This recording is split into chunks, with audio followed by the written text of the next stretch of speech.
So hello everyone. I'm Dr. Janet DeMille. I'm the Medical Officer of Health at the Thunder Bay District Health Unit. And this is our first of weekly Q&A sessions with me, the Medical Officer of Health. So I want to start off by thanking everyone who did submit a question. We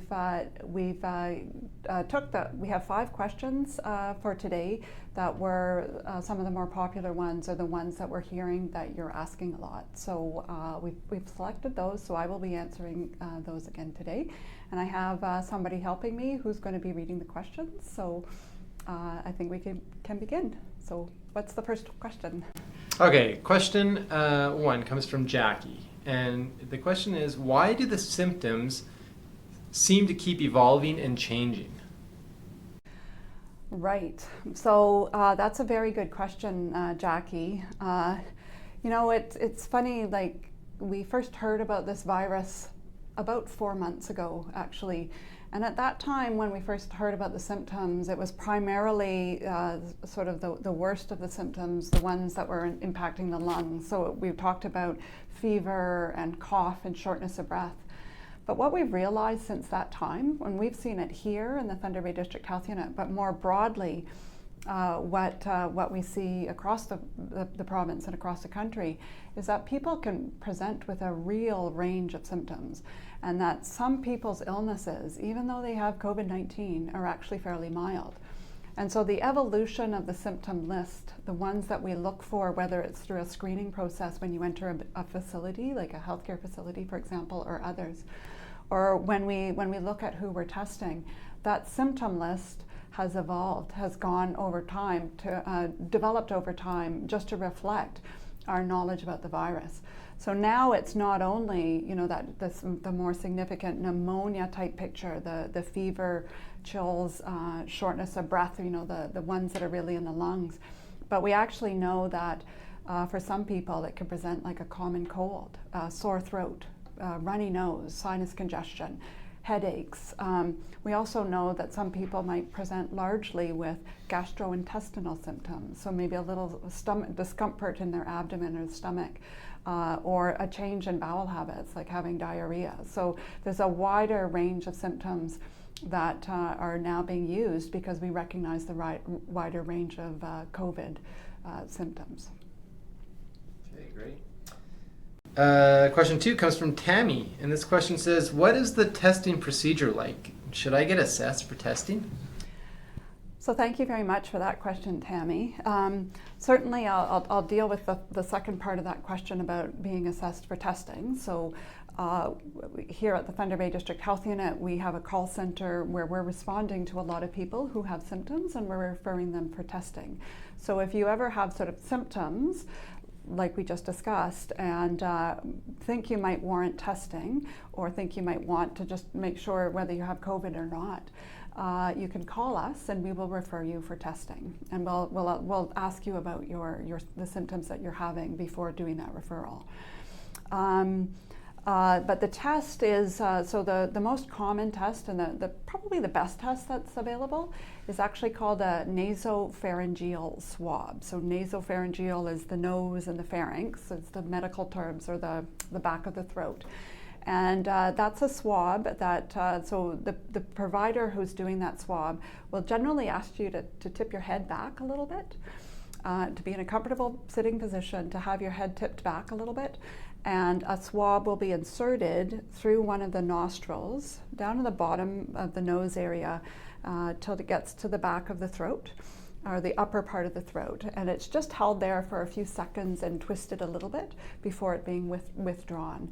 So it sort of seems, it's a little bit of an uncomfortable kind of procedure, because most of us don't want something in our nose, but it is actually very quick, and certainly there's a lot of experienced people who are doing the testing, and so they try to minimize any discomfort and certainly make it happen really quickly. So that's the test. Great. Question 3 comes from Kathleen, and Kathleen asks, when someone is positive for COVID-19, what is needed for them to be considered resolved? That's a great question, actually. You know, like even right now, we have quite a number of cases that we have diagnosed here in the Thunder Bay District Health Unit, and the vast majority of them have resolved. So that meaning that they're clear of the infection, they've sort of gone, back to normal, or they've cleared the virus is no longer with them. So what we do, first of all, anybody who has COVID, you'll be followed up every day by a public health nurse. So every active case that we have, a public health nurse will be working over the course of that person's illness, touching base with them every day. And one of the reasons why we do that is they're going to ask you about your symptoms and how those symptoms are progressing over the course of your illness. And for the majority of people who have COVID, it's actually a mild or moderate illness that people can stay home for during the course of that time, and public health nurses will support you through that. And so they'll ask you about your symptoms and whether they're getting better or worse, or new symptoms develop. And then what will happen is for most people who are at home, things will get better. And sometimes it gets better within a matter of days. Sometimes it's a little bit longer, depending on the individual's experience. And sometimes the symptoms will go away even before that 14-day period. And what the nurses will do is they'll follow sort of guidance and criteria to determine when you're resolved. So, and one big criteria is the 14 days after the first day somebody has symptoms. So that's one of the criteria that's used, is has it been 14 days? Because most illnesses will resolve within that time. And in fact, many people will have no symptoms for the last part of that. So that is some of the ways that we look at when we look at clearance. Now, for those smaller number of people who may have a more serious illness, sometimes it may take longer than that 14 days. So, and if for somebody who's hospitalized, that's a bit of a different scenario. So they have generally more severe illness.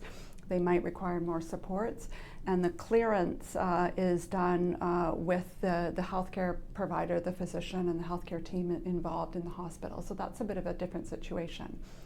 I also want to actually touch on about when a test might be done to clear somebody. People generally don't need another test to be done, that nasopharyngeal swab again, to be cleared. There are some circumstances with healthcare workers, so people from the hospital setting, for example, where a test might need to be done, and what they would look for is that test to be negative, actually 2 tests, but that's very specific to certain circumstances with the healthcare providers. Great. Question 4 comes from Jackie as well, and this question says, is the 14-day self-isolation long enough? And what if I have symptoms after the 14 days?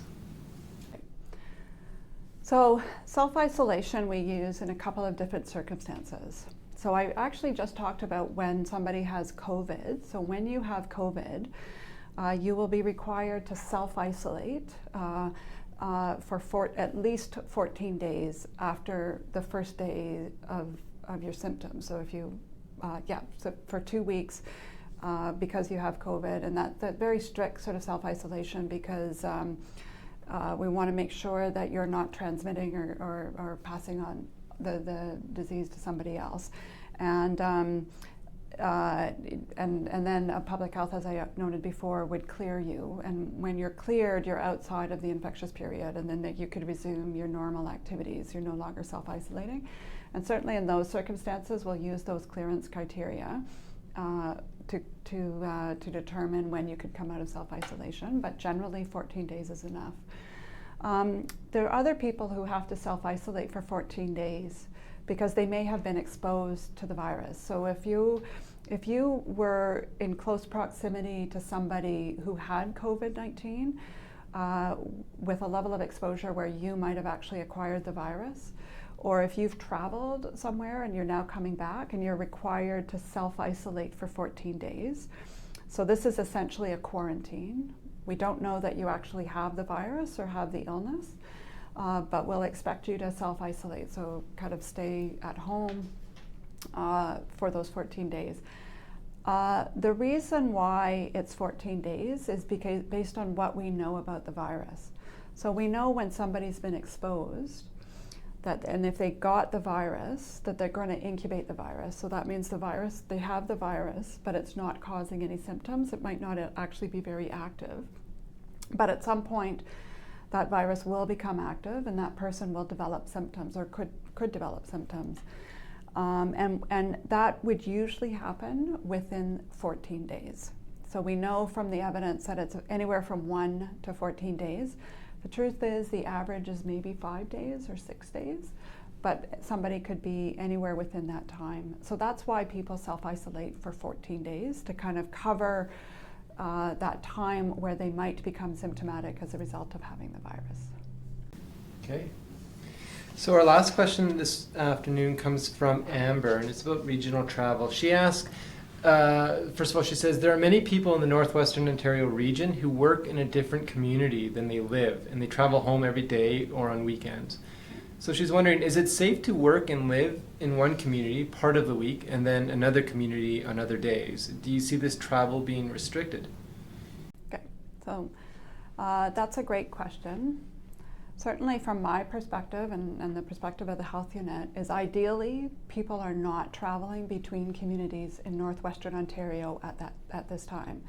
And certainly we would encourage people not have things that aren't essential. So non-essential travel we would like people to avoid at this time. But work, if you have to go to work, if you cannot sort of work from home, and I recognize that many people can't, they might need to travel to go to work, that would be considered essential. If your workplace is open and it's considered an essential business, we recognize that some people may be traveling between communities. So that's okay. Would strongly encourage you to remember at all times, regardless of whether you're at work or at home, that you maintain those basic measures that can prevent or reduce the transmission of the virus. So all of those personal measures, the hand washing, any coughing or sneezing into your sleeve, cleaning around you, and certainly maintaining that 2-meter distance at all times from other people. Those are really important measures to make sure that that virus isn't transmitting. I would also suggest that anybody who is traveling between communities, that if you're traveling from an area where the virus might be more present, like for example, I think Thunder Bay, in the Thunder Bay District Health Unit area, we have evidence that there might be a low level of community spread in Thunder Bay. So if you're going from Thunder Bay to a community where we don't have cases and when we don't have evidence of community spread, for example, many First Nations communities fall into that category, or other municipalities like Marathon or Manitouwadge, for example, that we would encourage you maybe to consider staying at home when you're back in those communities.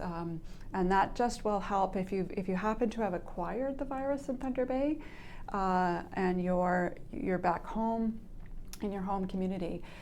Consider just staying in and around your home. It's certainly something we recommend for everybody in general during these times, but even maybe considering avoiding any non-essential trips into your own home community. So thank you very much. That ends our session for today, and I'd like to just appreciate the really good questions that you provided to us. Please note you could continue providing these questions. I think our handy IT people or social media people are going to provide the email address for this. And we'll look forward to having another session next week, and certainly other questions we may answer through our normal channels like social media posts and such in the meantime. So again, thank you very much and stay safe.